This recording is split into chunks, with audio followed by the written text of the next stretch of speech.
la Russie, en alimentant l'idée d'un génocide dans le Donbass, elle alimente l'idée d'une population différente. Et donc on pourrait aussi lui reprocher, finalement, de contribuer à alimenter un discours de haine, un discours d'opposition entre deux factions de la population, et donc d'elle-même créer un discours génocidaire. Bonjour, je suis Arnaud de Nanteuil, je suis professeur à l'université Paris-Est-Créteil, Paris 12, où j'enseigne essentiellement le droit international public, droit international économique, un peu de droit européen aussi. Je dirige là-bas le master de droit des relations économiques internationales ainsi qu'un LLM en contentieux international des affaires. Voilà, et parallèlement à cette activité académique, j'ai une activité de consultant en droit de l'arbitrage international essentiellement. J'interviens comme expert, comme conseil, comme arbitre dans des arbitrages qui impliquent des entreprises et des États, donc soit pour des entreprises, soit pour des États ou des entités publiques, mais toujours dans des contentieux qui ont une dimension internationale.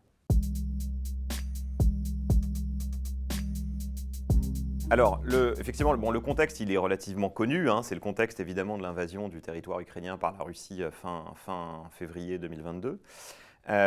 Quelques jours après l'invasion, dès le 28 février, l'Ukraine a saisi la Cour internationale de justice d'une requête pour faire constater l'illégalité de l'intervention russe et pour demander à la Cour de demander à la Russie de faire cesser cette intervention. L'Ukraine a assorti cette demande d'une demande en indication de mesures conservatoires, ce qui est une possibilité offerte par le statut, c'est-à-dire que la Cour mettant un certain temps à se prononcer, il est possible, lorsque la situation présente un certain caractère d'urgence, il est possible de demander à la Cour de prononcer des mesures urgentes, donc beaucoup plus rapidement que ce qu'elle ferait sur le fond, afin de préserver les droits des parties lorsque l'urgence le nécessite.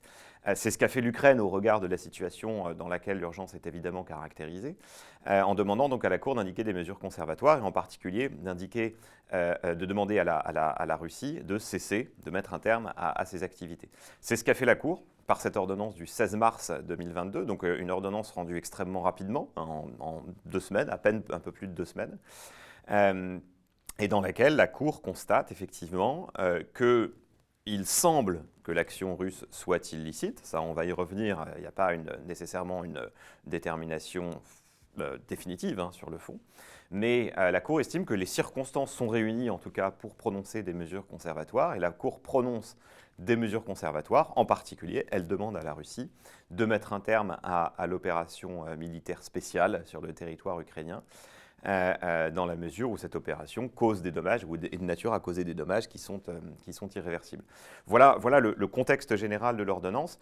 Ensuite, une fois l'ordonnance rendue, la Cour, la procédure continue, bien sûr, pour que la Cour puisse se prononcer sur le fond de manière plus définitive, sachant que sur le fond, elle peut très bien revenir sur ce qu'elle a dit. Ça n'est qu'une mesure provisoire, ça n'est qu'une série de mesures provisoires, mais ça donne déjà une orientation générale à la décision que la Cour pourrait prendre.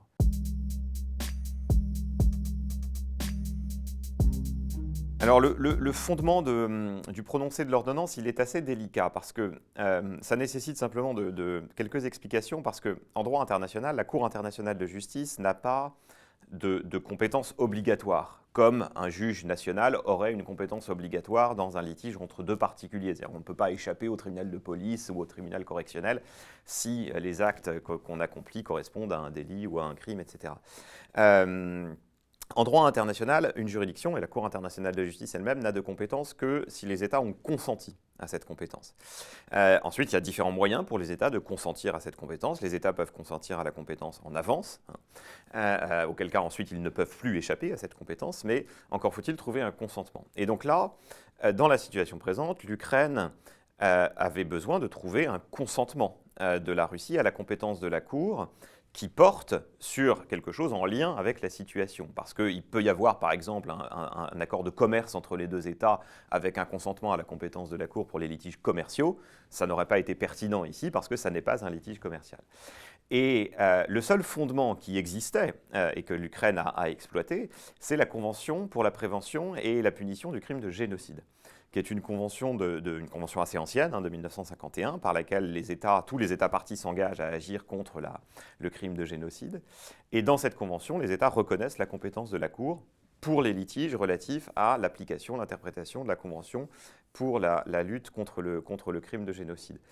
Cette convention, les deux États y sont partis, l'Ukraine comme la Russie, de sorte que l'Ukraine a pu utiliser en fait, le consentement exprimé par la Russie à la compétence de la Cour sur le fondement de cette compétence pour saisir la Cour internationale de justice.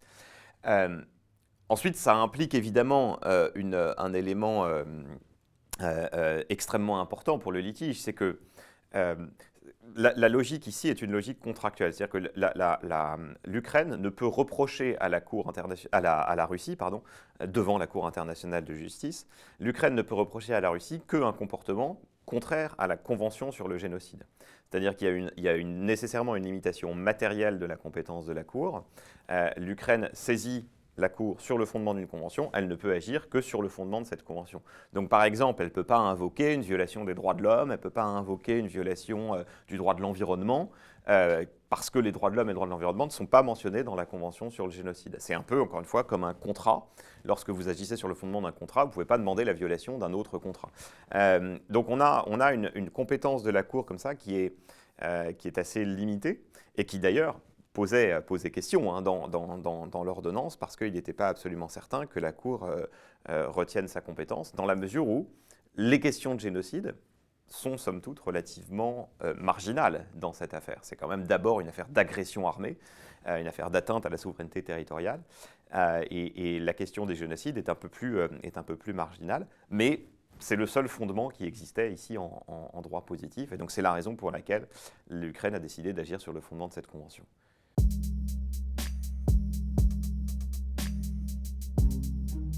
Donc effectivement, le seul fondement, c'était celui-là. Et effectivement, il y a une forme d'opportunisme aussi de l'Ukraine qui a saisi toutes ces allégations de génocide pour fonder la compétence de la Cour. Ce qui est intéressant, c'est de voir que la Russie cherche à y échapper à tout prix. Et ça, dans l'ordonnance, c'est très amusant de voir que, quand on voit, la Russie ne s'est pas défendue parce qu'elle ne s'est pas présentée, mais elle a quand même envoyé cette lettre dans laquelle elle se défend de toute allégation de génocide. Et c'est vraiment, l'ordonnance de la Cour, c'est vraiment la réponse du berger à la bergère qui lui dit, en réalité, qui s'adresse à la Fédération de Russie en disant, bon, alors, ok, maintenant, vous ne faites plus mention du génocide, enfin, regardons quand même ce que vous avez dit avant. Et encore une fois, le discours de Poutine du 23 février fait mention à plusieurs reprises du génocide. Et donc la Cour dit, mais vous ne pouvez pas dire blanc un jour et noir le lendemain. Donc oui, c'est une forme de chance. La Russie s'en mord probablement les doigts aussi.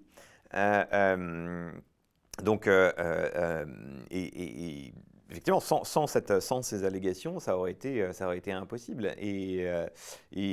Alors, pour autant, le terme de génocide n'a pas complètement disparu du discours russe depuis. Il y a encore des allégations de ce type-là, et la Cour d'ailleurs l'évoque, indique que même après l'invasion, il y a encore eu des allégations de cet ordre-là. Donc oui, c'est une forme de chance, entre guillemets, dans la mesure où ça permet de fonder la compétence de la Cour. Sachant, alors, juste peut-être une dernière remarque là-dessus, c'est que c'est une compétence prima facie, c'est-à-dire qu'on est au stade des mesures préliminaires, provisoires plutôt. Donc pour des mesures provisoires, la Cour doit établir sa compétence prima facie. C'est-à-dire en gros, elle regarde le litige, elle regarde le consentement des États, mais sans regarder dans le détail, est-ce que de prime abord, en regardant globalement de loin, je peux être compétente ?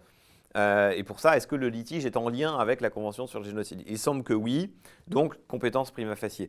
Mais ça ne veut pas dire qu'elle sera compétente sur le fond. C'est-à-dire qu'elle peut très bien ensuite, si elle va réexaminer sa compétence dans le détail, voir quel est l'objet du litige fondamentalement. Est-ce que cet objet est couvert par la Convention sur le génocide et donc sur le consentement exprimé dans cette convention-là ? Et il est possible qu'à ce moment-là, elle dise que non, en réalité, l'objet du différend, c'est autre chose. Et le risque existe. Le risque existe parce que fondamentalement, ce que l'Ukraine veut, c'est récupérer sa souveraineté territoriale, c'est mettre fin à l'invasion. Donc le génocide reste assez marginal. Donc je crois, l'Ukraine a eu raison d'exploiter au maximum cette faille de la position de la Russie. Maintenant, le risque existe que la Cour, en définitive, s'estime incompétente, faute d'avoir face à elle un différend dont l'objet principal serait le génocide. Ça peut se produire.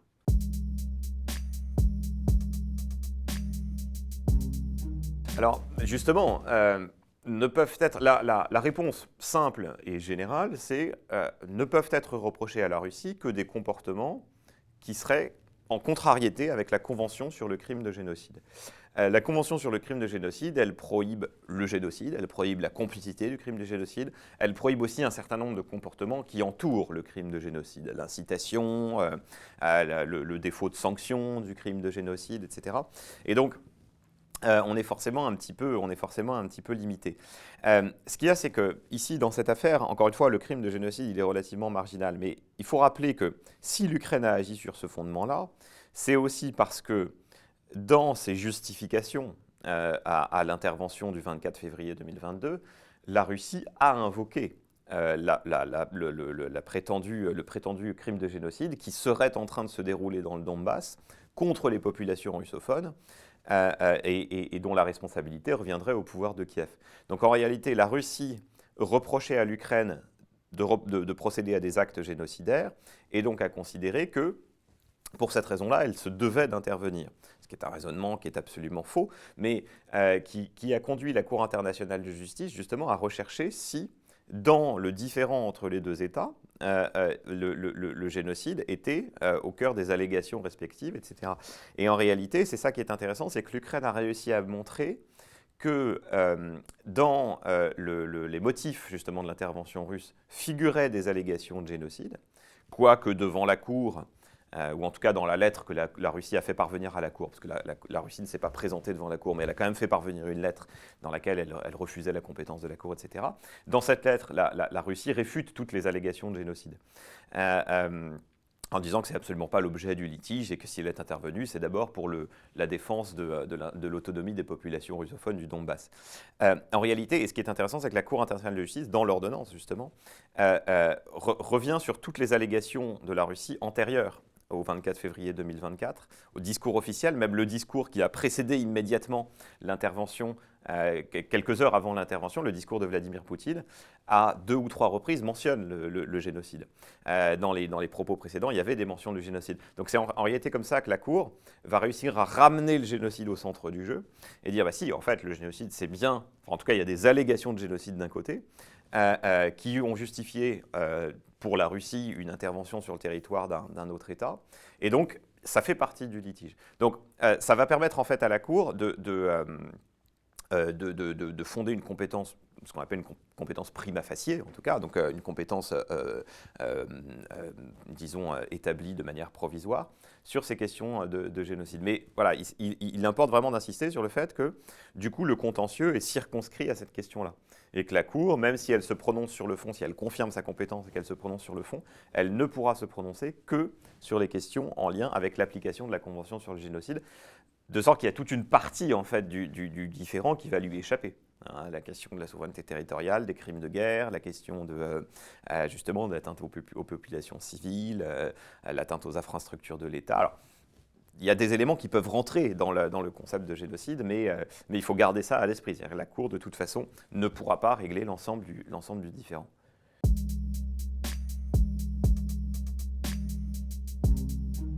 Essentiellement, je crois qu'il y a un agissement, principalement, qui peut être reproché au titre de la Convention, c'est le fait d'utiliser le génocide comme un prétexte. Ce qui est un élément prohibé par la Convention, et en fait d'utiliser le crime de génocide pour justifier d'autres violations graves du droit international. Et ça, en soi, c'est déjà quelque chose qu'on peut reprocher à la Russie.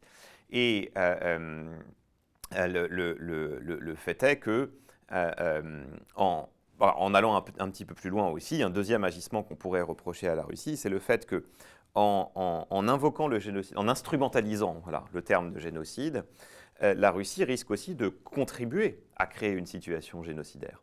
Parce qu'en faisant ça, la Russie insiste énormément sur la distinction entre les populations russophones du Donbass et celles qui ne le sont pas, entre les indépendantistes et ceux qui ne le sont pas. Et donc la Russie, en réalité, en martelant ce discours, crée une forme de partition dans les populations et vient identifier un groupe humain qui pourrait, comme tel, faire l'objet d'un génocide en Ukraine. Et quand on connaît l'origine du crime de génocide, c'est particulièrement, enfin l'origine de la codification du crime de génocide en 1951, c'est particulièrement marquant parce que il faut rappeler que lorsque les États ont négocié la Convention sur le génocide, il y a eu beaucoup de discussions autour de cette convention, parce que le génocide suppose de s'attaquer à un groupe humain pour le détruire. Et s'attaquer à un groupe humain, ça postule qu'il existe des groupes humains identifiables. Et donc ça pose beaucoup de questions de grande ampleur, des questions presque philosophiques. Sur quel fondement est-ce qu'on peut identifier un groupe humain? Un groupe linguistique, religieux, mais est-ce qu'on peut aller vers des groupes raciaux, ethniques, etc. Donc c'est un terrain assez glissant.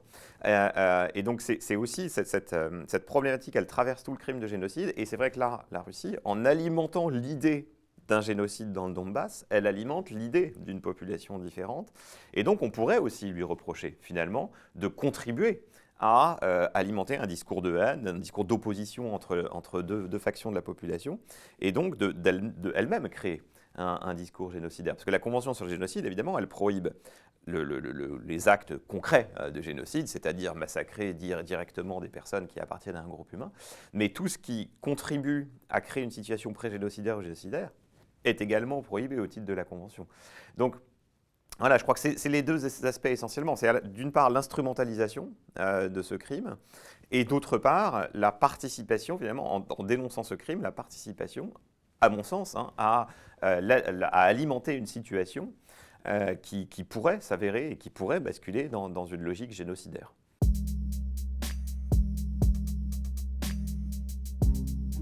Ça, c'est toute la difficulté du droit international public, de toute façon, c'est-à-dire, et notamment depuis qu'il s'est développé au XXe siècle et depuis que le droit international s'intéresse au droit individuel.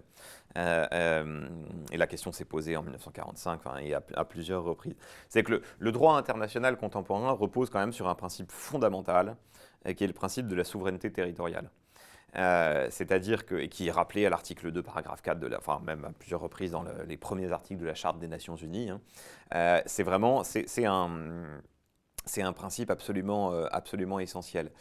Le problème, c'est que, donc, ce qui signifie que l'État, normalement, est maître chez lui et que les autres États n'ont pas à s'ingérer dans leurs affaires intérieures. Il est protégé par le principe de non-ingérence, qui est très régulièrement utilisé et instrumentalisé, lui aussi, par des États voyous qui veulent s'opposer à tout droit de regard étranger sur ce qui se passe sur leur territoire.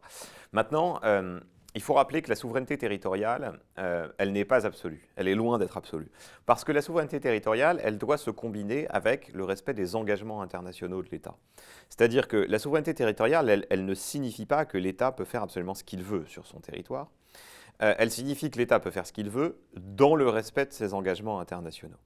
Et donc, dès lors qu'un État, sur son territoire, méconnaît ses propres engagements internationaux, eh bien, les autres États peuvent intervenir. Mais donc il y a le concept de souveraineté territoriale, il est un peu plus nuancé que ce qu'on pourrait penser. Mais toute la difficulté, c'est justement de savoir quand est-ce qu'un État peut intervenir et quand est-ce que cette intervention va trop loin. Et c'est là-dessus que, d'ailleurs, la Russie joue sur cette ambiguïté, puisque il faut rappeler que, même si elle a changé plusieurs fois, d'ailleurs, son argumentaire, ce qui est intéressant, d'ailleurs, devant la Cour internationale devant le Conseil de sécurité, de l'ONU, le 24 février, au soir, après l'intervention, la Russie a fait parvenir une lettre au Conseil de sécurité indiquant qu'elle agissait sur le fondement de la légitime défense, article 51 de la Charte. Bon. En réalité, la justification officielle, c'était plutôt d'intervenir sur le territoire ukrainien, justement, pour protéger des populations qui seraient victimes d'une violation du droit international. On en revient à la question du génocide. L'argument de la Russie, c'est de dire l'Ukraine procède à un génocide sur son territoire, ce qui est une violation du droit international. Donc dans ce cas-là, j'ai le droit, moi, comme État voisin, d'intervenir. Ce n'est pas une violation de la souveraineté territoriale, puisque j'interviens pour mettre un terme à des agissements criminels. Donc, ça n'est pas de l'ingérence, ce n'est pas une violation de la souveraineté territoriale. Ce qui, par parenthèse, est intéressant parce que ça montre qu'il y a un vrai raisonnement juridique derrière. Et c'est toujours intéressant de voir un État comme la Russie qui pourtant semble afficher le plus grand mépris pour le droit international. Mais on a quand même un État qui cherche à justifier son action en droit international au terme d'un raisonnement qui se tient dans l'absolu. hein, qui, en théorie, est vrai. Et donc, ce qui montre qu'il y a quand même une volonté de justification, plutôt que d'afficher un mépris et disant le droit international ne m'intéresse pas, la Russie a quand même ce discours cohérent, disant si, je respecte le droit international. Ce qui montre que le droit international, somme toute, s'impose aux États et qu'aucun État, même la Russie, n'a franchi le Rubicon de dire de toute façon je ne respecte pas le droit international et ça m'importe peu. Mais pour revenir à la question de la souveraineté territoriale, oui, ce raisonnement est intéressant. Alors, il est faux, parce que il est faux factuellement. À défaut d'un génocide sur le territoire ukrainien, la Russie n'a pas de motif pour intervenir. Et quand bien même il y aurait eu des actes génocidaires, c'est ça qu'il faut voir, et c'est des éléments que la Cour aborde d'ailleurs dans son ordonnance. Elle indique bien que quand bien même il y aurait des actes génocidaires, il y a d'autres moyens d'agir. Et en réalité, ce qu'aurait dû faire la Russie, si vraiment il y avait eu des actes génocidaires, ça aurait dû être saisir le Conseil de sécurité, qui lui peut se prononcer sur les situations qui constituent une menace ou une rupture de la paix ou de la sécurité internationale, et peut décider de l'envoi d'une force multinationale. Donc en réalité, si vous voulez, la voie...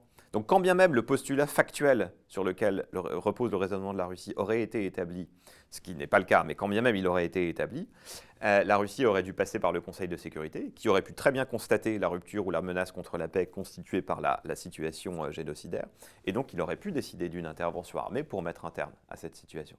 Là, ce qui pose problème, c'est la dimension unilatérale, en réalité, de la situation. Et de nouveau, ce qui est intéressant, c'est que officiellement, devant le Conseil de sécurité, la Fédération de Russie invoque la légitime défense. Or, il y a deux fondements à une intervention armée en droit international, c'est soit légitime défense, soit autorisation de recours à la force par le Conseil de sécurité. Et donc, le raisonnement de la Russie, il se situerait plutôt, en réalité, dans la deuxième option, autorisation du recours à la force par le Conseil de sécurité, mais il semble qu'elle ait changé un peu son fusil d'épaule en invoquant la légitime défense, sauf que la légitime défense suppose une agression armée. Et à ma connaissance, il n'y a pas eu d'agression armée de la part de l'Ukraine contre la Fédération de Russie, de sorte que ce fondement-là, il peut être balayé d'un revers de main très, très rapidement. Donc voilà en substance comment les choses s'agencent. Et on voit que quel que soit l'angle par lequel on prend la situation, de toute façon, on est bien en peine de trouver un fondement juridique crédible à l'intervention armée russe sur le territoire ukrainien.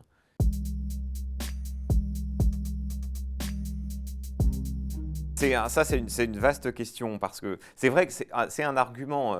L'argument, effectivement, c'est en partie de dire qu'il y a une partie de la population ukrainienne qui, en fait, est russophone et donc devrait être rattachée à la Russie.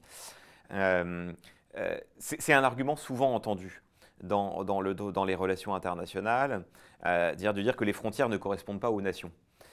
Et donc, on veut récupérer telle ou telle partie de territoire parce qu'elle est occupée par une partie de la population qui devrait être rattachée à tel État et pas à tel autre. C'est un mélange, en réalité, entre nation et territoire. C'est un argument qui va effectivement souvent être utilisé disant l'État, comme structure administrative institutionnelle, ne correspond pas à la nation. Et donc, il faut faire coïncider le territoire avec la nation. C'est ce qui est à l'origine des guerres les plus sanglantes du XXe siècle. Et donc, en réalité, pour répondre à votre question, est-ce que le concept de nation est pris en compte? En réalité, pas tellement. En réalité, pas tellement, parce que l'État constitue la matrice du droit international. C'est la forme d'organisation fondamentale qui fonde tout le droit international. C'est une forme d'organisation administrative, juridique, qui n'est pas parfaite. On le sait très bien. Le continent africain en est l'illustration la plus éclatante. C'est peut-être l'endroit dans le monde où les États correspondent le moins à des nations. Elle n'est pas parfaite, mais c'est la seule qu'on a trouvée. Et donc, en réalité, le droit international repose sur ce postulat que l'État et la nation ne correspondent pas forcément parfaitement, mais il vaut mieux conserver les frontières, aussi imparfaites soient-elles, que chercher à les modifier constamment pour les faire correspondre à une nation dont le contenu lui-même est assez nébuleux. Et le concept de nation peut faire l'objet de tellement d'instrumentalisation qu'en réalité, ce serait plus dangereux qu'autre chose. Et d'ailleurs, c'est intéressant, il existe des États. Je pense à la Bolivie, par exemple, dont le nom officiel est l'État plurinational de Bolivie. Là c'est un exemple intéressant parce que c'est un État qui ne correspond pas à une nation, mais à plusieurs nations. Là aussi, sur un territoire dans lequel l'identité est très forte, très marquée, compte tenu de la colonisation la première vague de colonisation, hein. Et donc le postulat est admis, la Bolivie ne correspond pas à une nation, mais à plusieurs nations. Et donc plutôt que d'essayer de faire plusieurs États qui correspondent encore une fois à des nations, voilà, elles-mêmes qui seraient assez nébuleuses, on en prend acte et on garde la structure de l'État. Encore une fois, je crois qu'il faut garder à l'esprit le fait que le droit international ne tient pas compte de ce concept aussi compte tenu de la difficulté à le définir et compte tenu du risque derrière. Parce que si vous entrez dans cette logique-là, est-ce que vous allez entrer dans une conception objective de la nation? Donc on va tout de suite basculer. C'est un terrain très glissant. On va tout de suite basculer sur des questions raciales, des questions, voire de pureté du sang, etc. Et ça rappelle évidemment un certain nombre des tragédies les plus graves qu'ait traversé l'humanité. Donc, le droit international assez rapidement a mis ce concept à l'écart et c'est pour ça qu'on a finalement on se base sur le concept d'État. C'est un objet juridique, il est très imparfait, mais finalement, voilà, l'équilibre tient avec ça et c'est préférable au déséquilibre inhérent au concept de nation.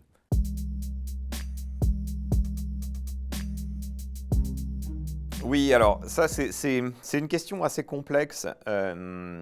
Je suis pas sûr que ça se situe sur le même plan en réalité, mais c'est vrai que on assiste quand même à deux mouvements qui se croisent.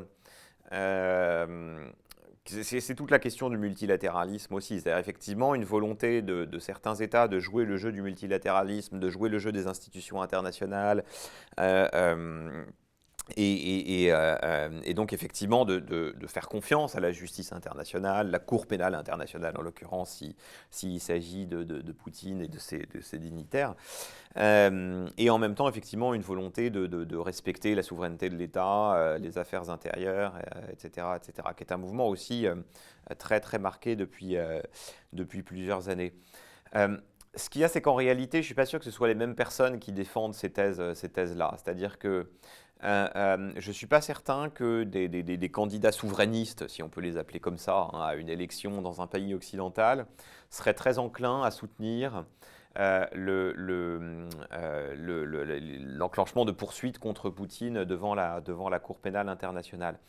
Et en même temps, c'est intéressant parce que ça renvoie aussi ce discours-là à son paradoxe interne, qui est parce que c'est un discours qui défend le cadre national comme seul cadre de référence, mais qui pour autant n'ira jamais jusqu'à nier l'existence de valeurs universelles. C'est-à-dire que concrètement, un candidat souverainiste, sans aller jusqu'à défendre la poursuite de Vladimir Poutine devant la Cour pénale internationale, si on lui posait la question ouvertement, je pense qu'il ne serait pas capable d'aller jusqu'à dire qu'il ne faut pas poursuivre Vladimir Poutine devant une juridiction pénale internationale. C'est-à-dire qu'il serait, enfin, sauf évidemment certains petits candidats qui vont jusqu'au bout et qui sont dans leur logique complètement absurde, mais je ne suis pas sûr qu'un candidat souverainiste pourrait pousser la logique souverainiste jusqu'au bout en disant il faut. Parce que si un candidat souverainiste en France, par exemple, il faut respecter la souveraineté française, etc. C'est-à-dire qu'il faut respecter aussi celle des autres États.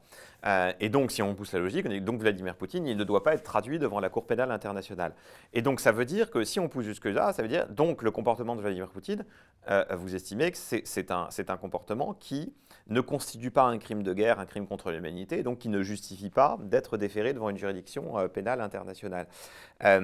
Et ça, je crois que aucun candidat sérieux, j'entends par là voilà, les candidats qui arriveraient au second tour d'une élection présidentielle en France, quoi qu'on en pense par ailleurs, il y a derrière un discours qui est quand même un peu construit, qui rassemble quand même beaucoup d'électeurs, donc il faut prendre au sérieux. Mais je ne crois pas qu'on pourrait, que cette candidate-là, en l'occurrence, pourrait pousser cette logique-là jusqu'au bout. Donc, c'est vrai que c'est paradoxal, mais ça montre que finalement, il y a peut-être un noyau dur aussi de valeurs universelles auxquelles on ne peut pas échapper. Ensuite, peut-être que la question de la Cour pénale internationale, en l'occurrence, elle pose d'autres questions de légitimité de la juridiction, de légitimité de la sanction, etc. Mais il n'en reste pas moins qu'il y a quand même un soutien relativement fort, hein, des États à la Cour pénale internationale. Mais de nouveau, ce soutien a été apporté par des États qui justement ne sont pas dirigés par des personnes qui défendent ce type de thèse. Et encore, la France s'est associée, hein, à la procédure devant la Cour pénale internationale. Elle fait partie des 39 États qui ont saisi la Cour pour permettre d'accélérer la procédure. Mais parce que voilà, la France, dans l'état actuel de son gouvernement, joue le jeu du multilatéralisme, et donc c'est assez logique. Mais voilà, c'est vrai que c'est peut-être finalement ce paradoxe est un paradoxe qui vient aussi du paradoxe inhérent à l'approche ultra-souverainiste, qui peut avoir tout à fait sa légitimité, hein, par ailleurs. Il ne s'agit pas de dire qu'elle est illégitime, mais dire que si elle est poussée trop loin, elle tombe dans un paradoxe interne qui, à mon avis, la rend assez peu crédible.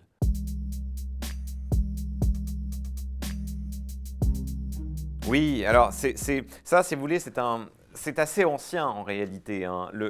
L'idée qu'il existe des valeurs universelles et qu'il existe une forme de noyau dur, de règles fondamentales auxquelles les États ne pourraient pas toucher, c'est quelque chose qui est assez ancien, qui finalement est vraiment apparu un peu à la lumière en 1945. Au moment justement de la création de ce concept de crime contre l'humanité. Le terme même de crime contre l'humanité est intéressant. Il est porteur d'une forme d'universalité, hein, évidemment. Et l'idée justement qui préside à la mise en place du tribunal de Nuremberg et du tribunal de Tokyo pour juger les nazis, c'est précisément ça, c'est de se dire que on a assisté à des comportements qui sont tellement graves qu'on ne peut pas les soumettre simplement à la juridiction d'un État, à la justice d'un État. Parce que la justice d'un État, elle est rendue au nom d'un peuple, ou au nom d'un souverain, ou au nom d'un monarque, peu importe. En tout cas, au nom d'une nation, justement, ou au nom d'une conception du droit, au nom de certaines valeurs qui sont les valeurs de l'État. En France, la justice est rendue au nom du peuple français, donc aux valeurs qui sont dans la Déclaration des droits de l'homme et du citoyen, dans la Constitution, etc. Mais là, quand on a un comportement comme celui-ci, c'est un comportement qui ne peut pas être condamné simplement au nom de valeurs nationales. C'est un comportement qui doit être condamné au nom de valeurs universelles. D'où le recours au concept de crime contre l'humanité et à l'universalisme qui en découle. Mais ça, finalement, ça n'est jamais que l'aboutissement de la logique fondamentale du droit international. Il ne faut pas oublier, qu'est-ce que c'est que le droit international? C'est le droit qu'on appelait, lorsque le droit international moderne apparaît, entre guillemets, au XVIIe siècle, oui, c'est entre le XVIe et le XVIIIe siècle, bref, on parle plutôt de droit des gens, de ius gentium, qui est un vieux concept de droit romain. Le droit des gens, c'est quoi? C'est le droit qui est applicable à tout le monde dans l'Empire romain, citoyens de l'Empire comme non-citoyens. C'est le droit commun. D'où l'idée de droit des gens, c'est le droit de l'humanité. Et finalement, ce vieux concept de droit romain, on va le réhabiliter au XVIe siècle, lorsque les nations commencent à se former en État, commencent à faire du commerce entre elles, lorsque apparaît la nécessité de réglementer les relations internationales, qu'on n'appelle pas encore comme ça à l'époque, hein, le droit de la mer, la piraterie, etc., les frontières. Et on va réutiliser ce concept de droit des gens. Donc, dès l'origine du droit international, finalement, il y a cette idée d'universalité. Et ensuite, alors, qu'on va réactiver, qu'on va pousser, dont la logique va être poussée jusqu'au bout, en 1945 avec la création du crime contre l'humanité, mais qui finalement traverse tout le droit international. Et c'est vrai, voilà, même la charte des Nations Unies, avec ce nous, peuple des Nations Unies, qui transcende l'État. C'est intéressant, ce préambule de la charte, c'est pas les États, alors que juridiquement, il n'y a que les États qui sont partis à la charte. Mais c'est pas nous, États membres des Nations Unies, c'est nous, peuple des Nations Unies. Donc il y a vraiment cette idée d'universalité, qui est une idée assez belle, hein, et qui finalement est à l'origine donc, de tout le droit international. Maintenant, le droit international s'est tellement développé au XXe siècle, il s'est très spécialisé, il est devenu très technique, en matière d'environnement, en matière économique, en matière de commerce, de transport, etc. Cette dimension universelle, on l'a un peu oubliée, hein, parfois. C'est vrai que quand on applique une convention internationale sur la reconnaissance des sentences arbitrales, la dimension universelle est peut-être un petit peu éloignée. Mais justement, peut-être que la situation présente nous ramène aussi à ces valeurs universelles. Alors, ensuite, est-ce qu'il va en sortir un nouvel ordre mondial dans lequel ces valeurs universelles vont être réhabilitées? C'est très difficile à dire. À mon avis, ça pose aussi la question inverse, qui est peut-être un peu moins engageante, hein, en tout cas un peu moins joyeuse, en termes de perspective, qui est, est-ce que justement ces valeurs sont aussi universelles que ça? Parce que on assiste aussi peut-être à une remise en cause de ces valeurs, dans la mesure où il faut voir que ces belles valeurs universelles, en réalité, elles ont quand même été forgées, créées, instituées par un petit nombre d'États, qui sont les États occidentaux. Le droit international, c'est le droit universel, oui, mais pour l'Europe, quoi. Et puis un peu pour l'Amérique du Nord et une partie de l'Asie du Sud-Est, mais et encore. Finalement, quand le droit des gens au XVIe siècle, c'est le droit de l'Europe. Au XIXe siècle, les premières conventions internationales, le droit humanitaire, il est fait à La Haye, il est fait à Genève. Et puis ensuite, avec la décolonisation de l'Amérique latine puis de l'Afrique, on va proposer aux États de rejoindre ce mouvement universel. Mais somme toute, l'universalité, elle est très très relative. Et donc peut-être qu'on peut craindre aussi que un État qui pourtant, donc là je parle de la Russie, un État qui pourtant était impliqué dans ces organisations universelles, qui est un membre permanent du Conseil de sécurité, donc comme tel a vraiment participé à la création de cet édifice, on se demande si finalement cet État adhère encore à ces valeurs universelles. Et c'est vrai qu'on voit que l'universalité, à mon avis, elle pose question, effectivement. Vous évoquiez la difficulté d'avoir une unanimité des condamnations. Quand on regarde la structure du vote de la résolution de l'Assemblée générale de l'ONU du 2 mars 2022, c'est la résolution qui condamne, enfin qui constate quand même l'acte d'agression et qui condamne l'agression en Ukraine. Bon, il y a quand même une adhésion assez forte des États, 144 sur 193, c'est quand même assez substantiel. Je mets à l'écart les 5 votes contre. Donc il y a la Russie, l'Érythrée, la Corée du Nord. Bon, c'est des États qui, de toute façon, enfin, pour le dire rapidement, c'est un peu des États voyous et qui donc, de toute façon, c'est pas des votes à prendre forcément très à la lettre. Enfin, c'est un soutien de solidarité, c'est une manifestation de solidarité à l'égard de la Russie, même si bon, voilà, c'est pas très étonnant de la part de ces États. Ce qui l'est plus, c'est la quarantaine d'États qui s'est abstenu. Parce que ça montre quand même que ce sont des États qui... Alors, cette abstention, elle s'explique à la fois par une volonté de ménager la relation avec la Russie, c'est certain. C'est le cas de la Chine en particulier, hein, on peut prendre ça, enfin mon interprétation c'est que c'est quand même d'une grande lâcheté aussi, parce que la Chine avait devant elle une occasion rêvée de devenir la grande puissance mondiale, pas seulement sur le plan économique, mais sur le plan géopolitique. Elle a raté cette occasion, bon, tant pis pour elle. Mais c'est vrai qu'il y a des États voilà, qui sont... je pense à un État comme le Sénégal, par exemple, qui s'est abstenu. Ça c'est beaucoup plus alarmant, parce que ça montre que... je ne pense pas que ce soit forcément une volonté de préserver des relations avec la Russie, même si ça peut entrer en ligne de compte. C'est aussi un refus d'adhérer à cette forme d'universalité. Donc, pardon, c'est un petit peu long, hein, mais la question de l'universalité, elle me semble quand même ici posée avec acuité, et je ne suis pas absolument certain que finalement il en sorte un monde dans lequel l'universalité en sortira vraiment gagnante. Je me demande si justement la fragmentation à laquelle on assiste depuis plusieurs décennies maintenant, hein, après la chute du mur de Berlin, on disait, enfin, en schématisant un peu, on avait le monde bipolaire et puis les non-alignés. En gros, vous aviez 3 pôles, hein, en schématisant à gros traits. Aujourd'hui, ça s'est très largement complexifié. Et c'est vrai que voilà, on peut se demander aussi si cette universalité n'est pas un peu menacée, les institutions qui le servent ne sont pas un peu menacées. Mais pour revenir aussi au début de la conversation, c'est peut-être là aussi que c'est extrêmement important que la Cour internationale de justice puisse se prononcer. C'est extrêmement important que l'ONU ait pu se prononcer, que l'Assemblée générale ait pu prendre le relais du Conseil de sécurité et qu'elle ait pu agir, c'est-à-dire rester dans le jeu, qu'elle ait pu condamner. C'est très important que la Cour internationale de justice ait été saisie, simplement pour montrer que les institutions multilatérales qui servent ces valeurs universelles sont encore là.